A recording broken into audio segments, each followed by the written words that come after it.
It's the name of a famous method. In this method, you set goals for yourself on a daily or weekly. You start to put cross to the days on which you have reached your goal. You make a chain with these crosses and you don't give up. You don't break that chain. But we have a problem.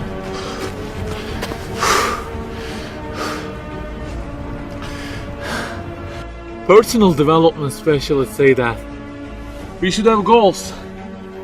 You know, they say like, don't sleep more than 6 hours, learn a language, finish a book every week, don't stop, always run, don't give up on your dream, don't break the chain. Okay, I don't object to them. I also have a table and put crosses on it every day and go after many goals, no problem. But you know what? They don't talk about the most important part of it.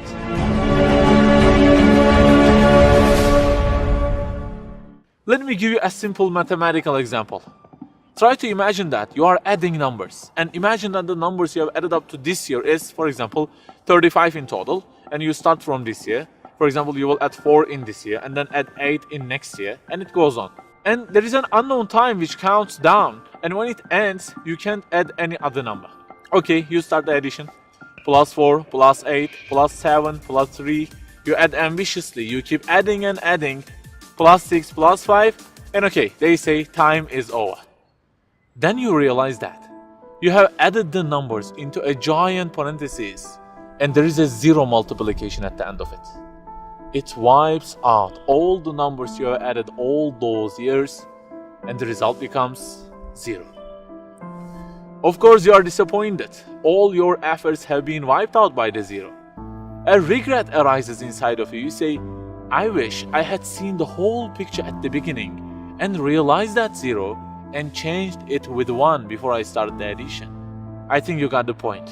Okay, guys, you may have goals for this year and afterwards. Learning a language, finishing a book every week, increasing your monthly income to $15,000, not sleeping more than 6 hours, etc. But for what? For what do we set goals exactly? Why don't we break the chain? If it is just for a more comfortable or a more respectable life, remember that all this will already be 0 with death. The death will wipe out all of them. The person who knows English will be equal with the one who doesn't know.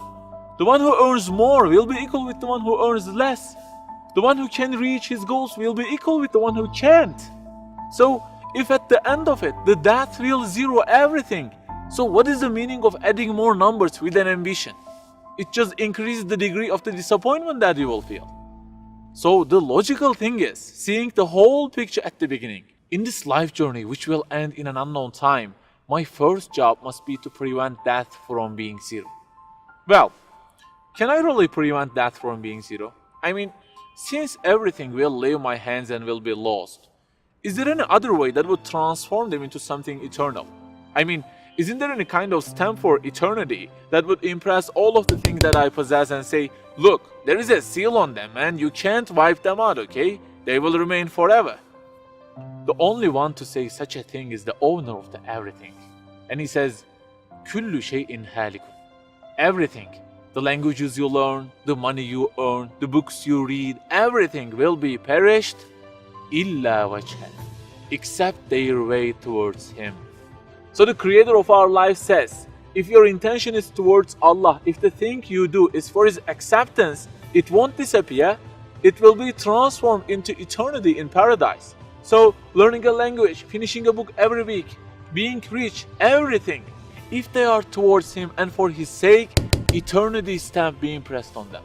For example, in this year, I will study English for 10 minutes daily. For what?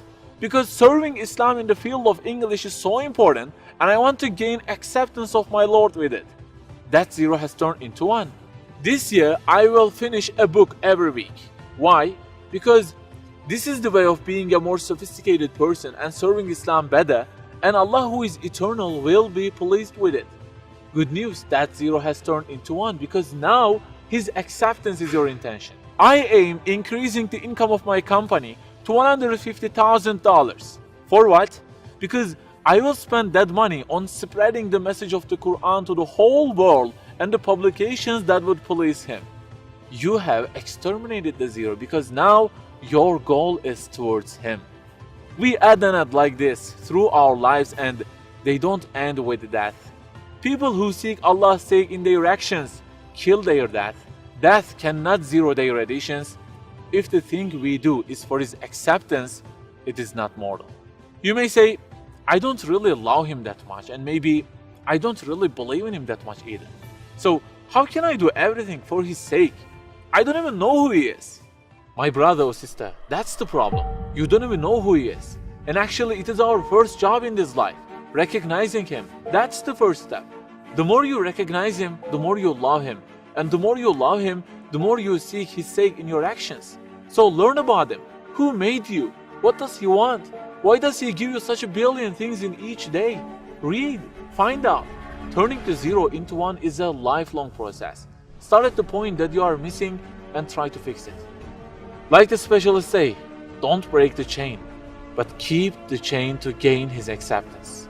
Run, but run to be eternal. An unknown time counts down, and before starting to add the numbers, the first thing you have to do is to remove that zero. Otherwise, everything you added will be wiped out.